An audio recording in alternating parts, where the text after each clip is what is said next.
Gusto para mí estar nuevamente en mi casa. 55 años estuve acá y por la gracia del Señor todavía seguimos.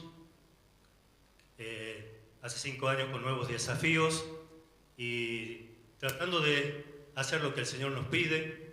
Y es muy lindo encontrarnos con amigos de siempre y también con nuevas personas, que eso es muy bueno. Encontrar a alguien que no conozca me parece bárbaro porque es señal de que el reino de Dios se está extendiendo. Muy bien, vamos a estar compartiendo un tema, ustedes lo están viendo ahí en pantalla. Le puse por título esto: promueve tu propósito, facilita tu propósito o activa tu propósito. Podemos tener varios sinónimos. La idea es hablar de ello. Como le decías a los jóvenes ayer, es bueno preguntarnos si cada uno de nosotros ya tiene bien en claro o ha entendido cuál es el propósito por el cual estamos en esta vida. Y no hay edad para ello. Si los jóvenes lo pueden descubrir, los adolescentes lo pueden descubrir temprano, mucho mejor, pero no hay edad límite para descubrir lo que Dios tiene preparado para cada uno de nosotros, lo que Dios quiere hacer con cada uno de nosotros. Quiero decirte que fuiste creado para un propósito en la vida, y también la obra de salvación, lo que hizo el Señor Jesús en la cruz, que hemos estado cantando y celebrado, fue hecho para que tú puedas cumplir y yo podamos cumplir el propósito que Dios tiene para nosotros en nuestra vida. Quizás estamos muy acostumbrados, o la mayoría de los mensajes que escuchamos o predicamos tienen que ver con lo que Dios hace con nosotros. Y nos encanta lo que Dios hace con nosotros. Amén. Y necesitamos de una manera especial saber lo que Dios hace con nosotros. No es tan común lo que nosotros tenemos que hacer para Dios. Por ahí esos mensajes no son tan populares. Siempre nos gusta que otros hagan las cosas para nosotros. Y cuando nos toca a nosotros, bueno, ya ponemos algún tipo de obstáculo. Pero bueno, es lo que dice la palabra de Dios y vamos a ser fieles a lo que dice la palabra de Dios. Porque conocer nuestro propósito y llevar a cabo el propósito en nuestra vida es una necesidad. Y una necesidad muy importante que marca toda nuestra vida. Dicen las personas especialistas en temas de enfermedades mentales, espirituales, que la causa principal de que muchas personas caen en depresión, caen en adicciones, caen en excesos y cualquier otro tipo de cosas malas y tóxicas es porque no han encontrado realmente cuál es su propósito, cuál es la razón por la que están en la vida. ¿Saben? Alguien dijo que hay 3 momentos importantes en la vida de una persona. A ver si ustedes me ayudan a encontrar cuáles son. ¿Cuál es el día más importante o uno de los días más importantes en la vida de una persona? El nacimiento. Cuando nosotros nacemos, el día importante, porque si no, no estaríamos aquí. Vamos a nosotros, ya nos toca que ver a nosotros, al pueblo de Dios. ¿Cuándo es el segundo día más importante? El día que nacemos de nuevo, el día que aceptamos al Señor Jesús, nuestro Salvador. ¿Y saben cuál es el tercero? Cuando yo empiezo a entender por qué propósito estoy aquí en la tierra. Acabo de ver un pastor que me ayudó mucho con este tema, allá sentado. Y me alegra que esté y pueda escucharme y corregirme después. El día que yo encuentro ese propósito en la vida, es diferente.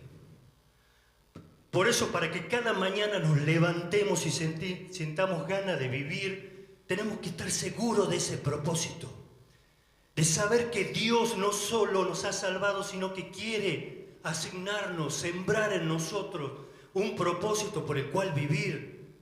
Él quiere revelar en eso, ese sueño, ese propósito. Y nosotros lo deberíamos saber como sabemos el número de DNI, de documento. A veces cuesta un tiempo, cuesta un proceso, pero es lo que debiéramos saber.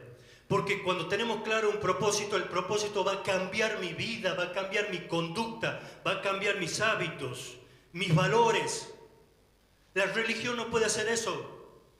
La religión quizá puede obligarnos a seguir la voluntad de Dios. Pero cuando yo entiendo el propósito, nadie me obliga. Yo solo deseo y busco hacer la voluntad de Dios. Es diferente cuando Dios activa por medio de su Espíritu en nosotros el propósito. Ahí yo me autodisciplino. Ahí tengo mis encuentros personales diarios con Dios.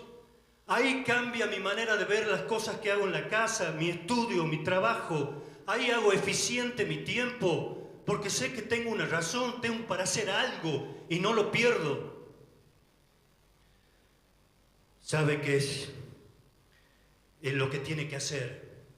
¿Sabe que tiene claro su propósito? Cuida su cuerpo, porque sabe que es el templo del Espíritu de Dios. Ama a su esposa o a los que tiene a su lado, porque sabe que ellos le van a ayudar a cumplir el propósito.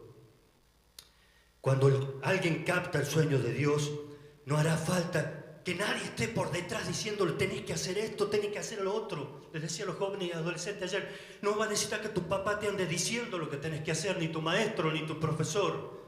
No es una religión, es una revelación. No es un método, es un sentir. Es la vida, dice la palabra, porque ocuparnos del Espíritu es vida y paz. Y Dios quiere que cumplamos ese propósito. Él está empeñado en ayudarnos y va a prestar una atención especial a aquellos que quieren cumplir su propósito. Dios nos mira todo, Dios cuida de todos nosotros, Dios está pendiente de todos, pero hay algo que llama la atención de Dios, que no todos lo logran. Hay algo que capta la atención de Dios especial. Dice un versículo en Crónica que los ojos de Dios están mirando sobre la faz de la tierra, esperando ver a alguien que está dispuesto a que Él baje su favor y su bendición. Y la mayoría de las cosas que impactan a Dios y que causan admiración a Dios no son las que nosotros pensamos. Gracias.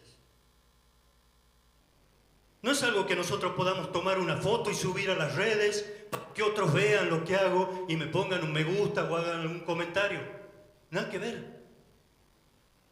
En general son todas, prácticamente no son visibles. No tienen que ver con nuestro talento, no tienen que ver con nuestras capacidades, sino más bien con nuestro interior, con nuestro carácter.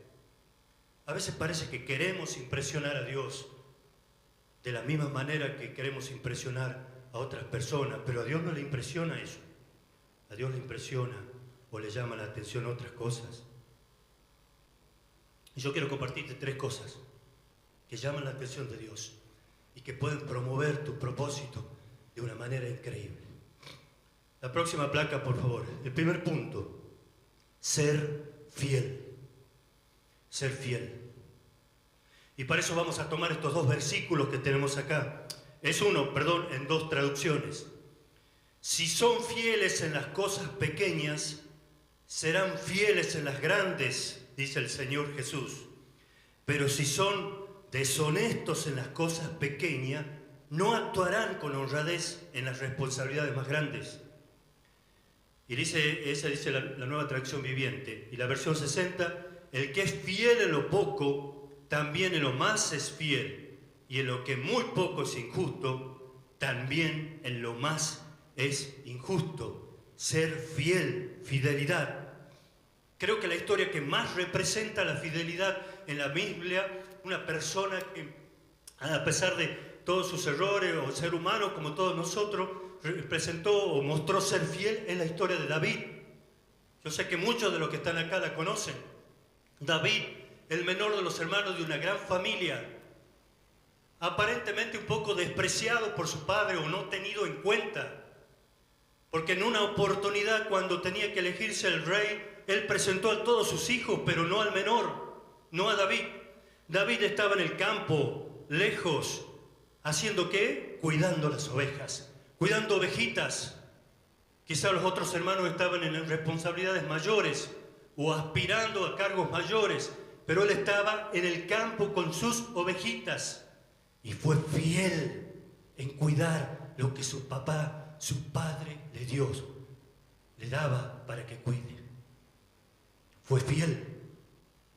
Y no solo cuidaba las ovejas, sino protegía. Y nos dice la palabra que él decía que cuando venía un león o venía un oso a atacar a las ovejas, y era su vida o la vida de las ovejas, y él se interponía y corría. Nadie lo miraba, nadie estaba en ese lugar, nadie le sacaba una foto, nadie comentaba, pero él fue fiel hasta el último con sus ovejitas, y cuidó y preservó lo que le dio, su padre le dio, poco pero fiel. Y quiero decirte que si no hubiera sido por la fidelidad de David, no hubiera llegado donde llegó. Es el día que tuvo que enfrentarse a ese gigante que fue épico, que lo catapultó a la popularidad, a la fama. Tiene una historia detrás, tiene una historia de fidelidad. Si David no hubiera sido fiel con sus ovejas, nunca hubiera estado en la presencia del rey Saúl, nunca se hubiera enfrentado al gigante Goliat. Y Saúl le decía, pero David te va a hacer pomada. No, yo ya tengo experiencia con los leones y con los osos. No hace falta. Si no hubiera sido responsable y fiel con sus ovejitas, nunca hubiera vencido a Goliat. Nunca hubiera estado al lado del rey Saúl. Nunca hubiera sido ungido rey de Israel. Nunca hubiera tomado Jerusalén como la capital del reino. Si él no hubiera sido responsable de sus ovejitas, nunca hubiera obtenido un título mesiánico. Porque ¿cómo se le decía al Señor Jesús? Hijo de David, por ser fiel en lo pequeño. ¿Cuáles son las ovejas que te asignaron? ¿Cuáles son esas ovejitas, esas pequeñas cosas que te asignaron, que te dijeron que tengas responsabilidad? Ahí en tu casa, en el trabajo, en el estudio, en la iglesia. ¿Eres fiel? ¿Fiel en lo poco? Hay muchos ejemplos de personas que fueron promovidas en cualquiera de estos ámbitos por haber sido fieles. No tanto por su capacidad, no tanto por su talento, ni por su dinero, ni por nada, sino por haber sido fiel en lo poco. Lo dice la palabra de Dios. Si sos fiel en lo poco, te pongo en mucha responsabilidad. Mis amigos, mis queridos, afuera reconocen la fama, la popularidad, el que más seguidores tiene, que más gente convoca. Y ustedes saben que hay gente que convoca y saben cómo es. Pero en el cielo Dios reconoce la fidelidad. Fíjese lo que dice el Señor al final de los tiempos. La próxima, por favor. La próxima placa.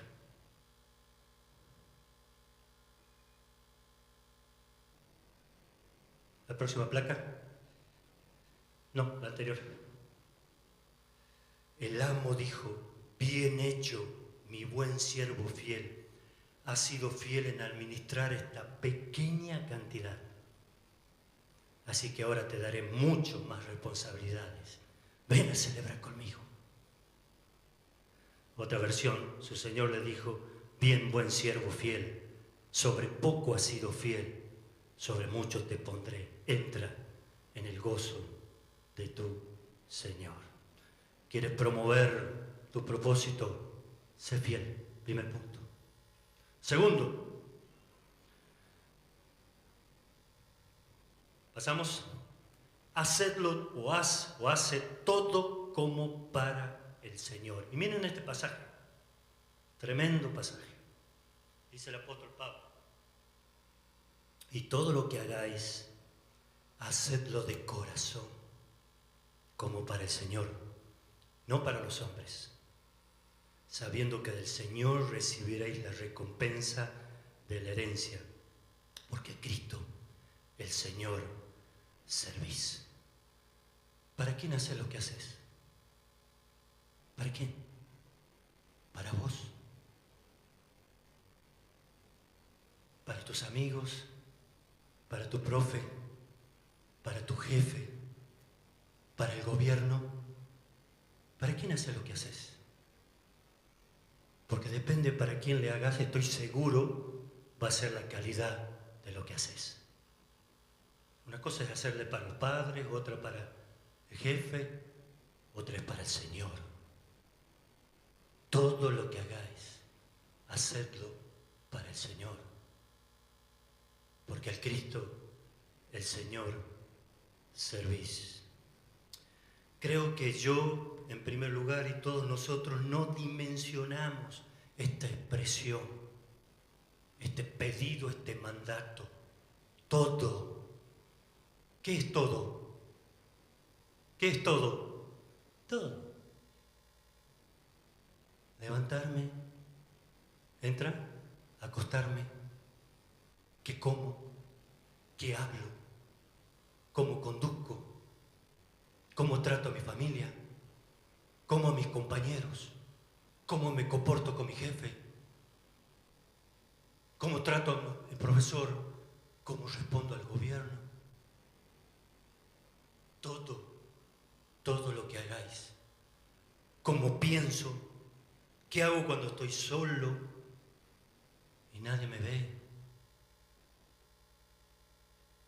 cuando me divierto, cuando planeo, cuando sirvo en la iglesia. Y podríamos seguir agregando. Todo, hacedlo como para el Señor. Y es interesante también este tema de cuando dice, a Cristo el Señor servís.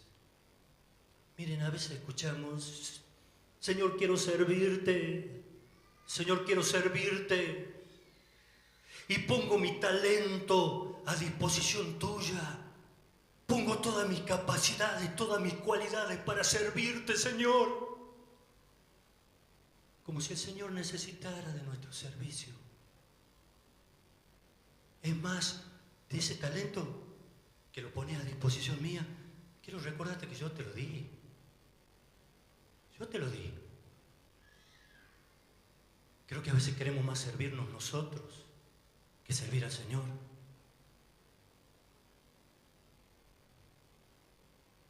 Y algo muy interesante en este tema, de ver en cada cosa que hacemos, ver al Señor, ver el rostro del Señor en cada cosa que hacemos.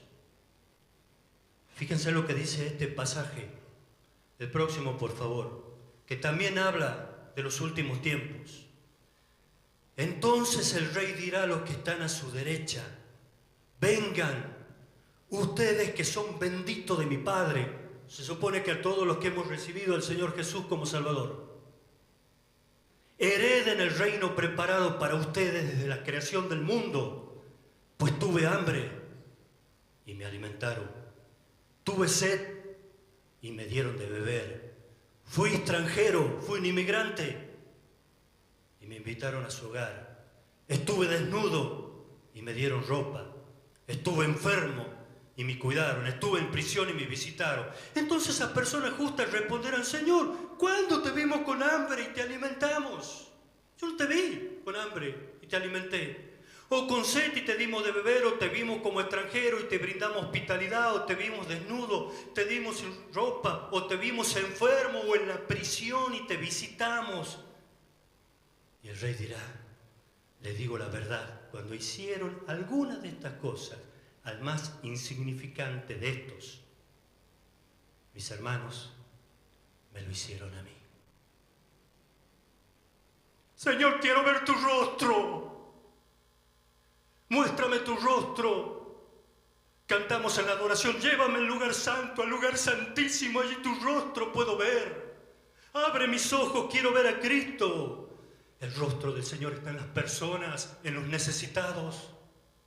Ahí está el rostro del Señor. ¿Querés verlo? Al que tiene hambre espiritual o físico, al que está desnudo, al que está en prisión. Ese es el necesitado, ese es el rostro del Señor. A Él tenemos que servir, así servimos al Señor. Y la mayoría de esas personas no están aquí, No soy tan orgulloso de decir que no necesito al Señor. Todos necesitamos al Señor. Pero el más necesitado muchas veces no está en este lugar.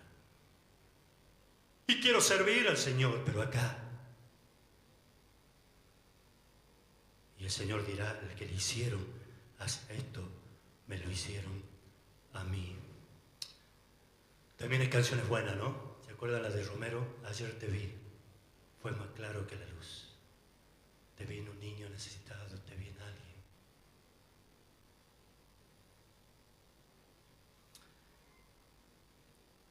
¿Quieres promover tu propósito? Hace todas las cosas de corazón. Hacerlas como para el Señor. En tercer lugar y último, la próxima, por favor. Da más de lo que te piden. Cada vez nos metemos más lío, ¿no? El más problema. Dice Mateo 5:41, y cualquiera que te obligue a llevar carga por una milla, ¿leemos todo? Ve. ¿Sabemos leer? Leamos otra vez. Ve con él 2. Hay que entender el contexto en que se dijo estas palabras. El contexto en que el Señor expresó estas palabras a sus discípulos y a la gente de ese lugar. Seguramente ustedes recordarán que estamos hablando de un tiempo donde el pueblo de Israel estaba sometido por el Imperio Romano. Ese gran imperio que abarcaba prácticamente todo el mundo civilizado, cuyo objetivo era subyugar, doblegar y esclavizar a las personas, no solo geográficamente, no solo físicamente, sino también culturalmente, e imponer el estilo romano. Es más, ellos querían que sea una gran Roma todo el imperio.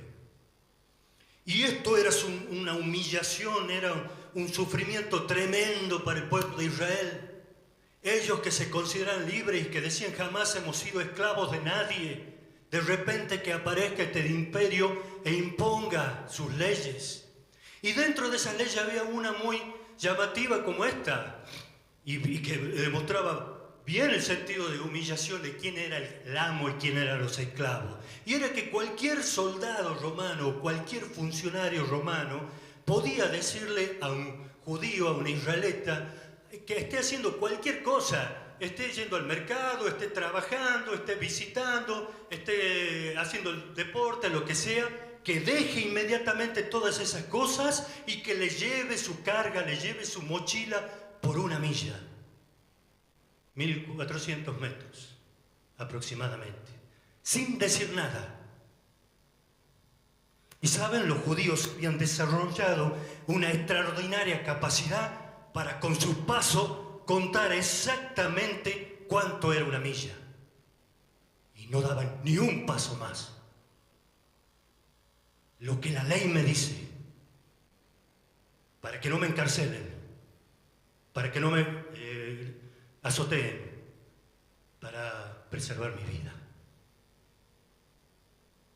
Y le plantean al Señor Jesús esta cosa, al Mesías, al Cristo, al que todos esperaban que venía a hacer una revolución, sacar a todos los tiranos y todos los conquistadores y darle la plena libertad. Señor, ¿qué hacemos con esto? Pero el Señor vino a hacer otra clase de revolución.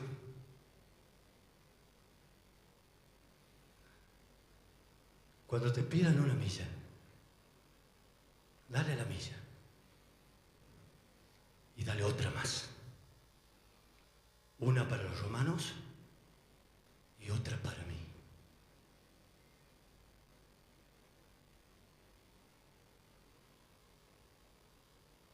Mis hermanos y amigos, vivimos en una cultura y lamentablemente vivimos en un país al que amo tanto, que apenas hacemos en lo mejor de los casos exactamente lo que nos piden.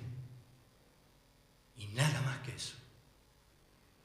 Nunca un poquito más. Ni un paso más. Y así nos va. Así nos va. La mamá me pide en la casa que lave los platos, pero no lo voy a secar. No, me pidió que lo lave, mamá, no que lo seque.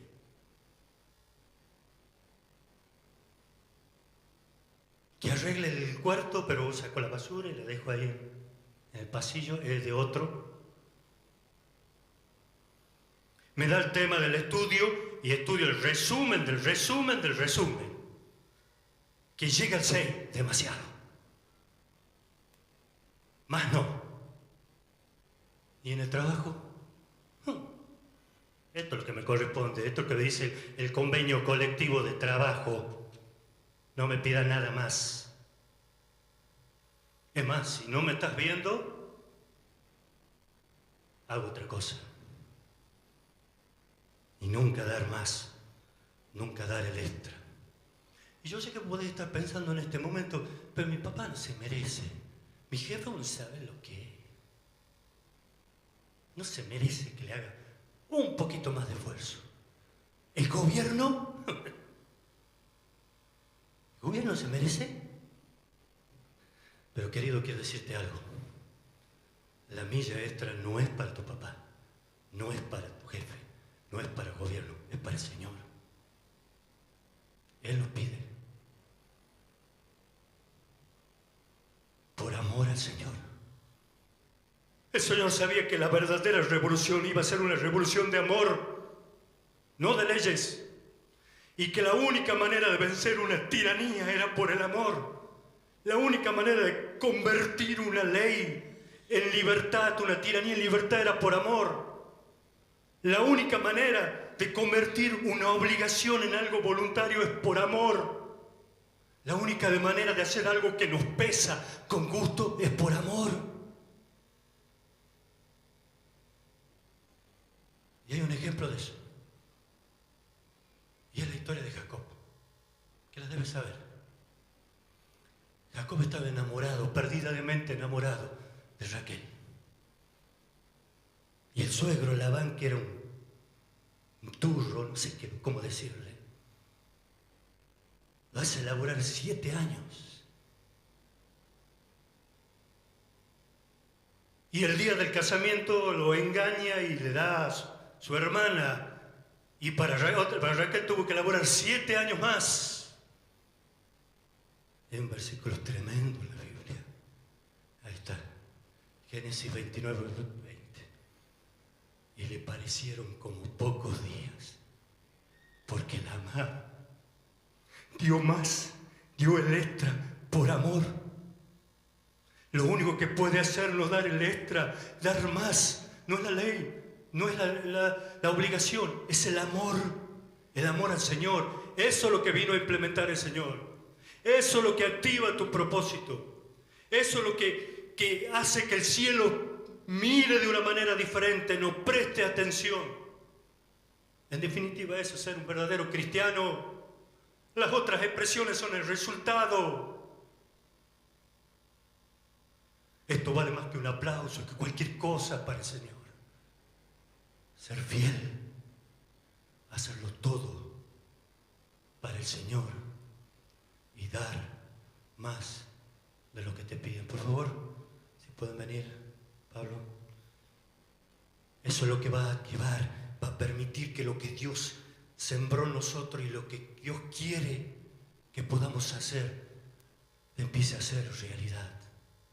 Así que en este tiempo yo te pido que estés pensando en esto. Creo que hoy podemos tener nuevamente, gracias al Señor, la oportunidad de volver a encarnar. Fueras tú, Señor,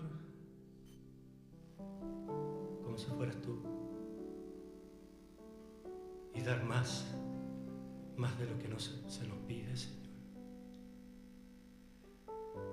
Si tú lo estás pidiendo es porque lo podemos hacer, Señor. No nos vas a pedir algo que no podamos hacer.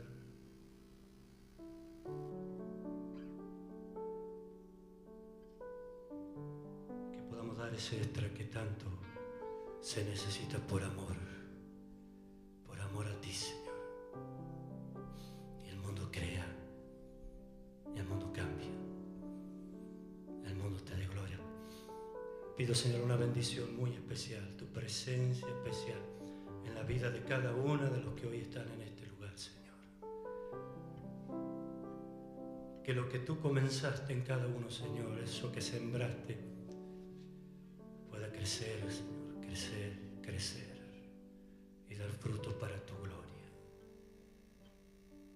Si hay alguien con alguna dificultad, con alguna lucha,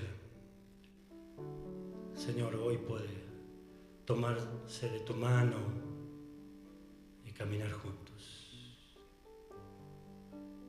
Y tu nombre, Señor, sea glorificado. Gloria a ti, Señor. Tuyo es el imperio, tuyo es el poder, tuya es la gloria por los siglos de los siglos. Y gracias por ser parte de este plan perfecto, de este negocio maravilloso que es ser parte de tu reino. En el nombre del Señor Jesús.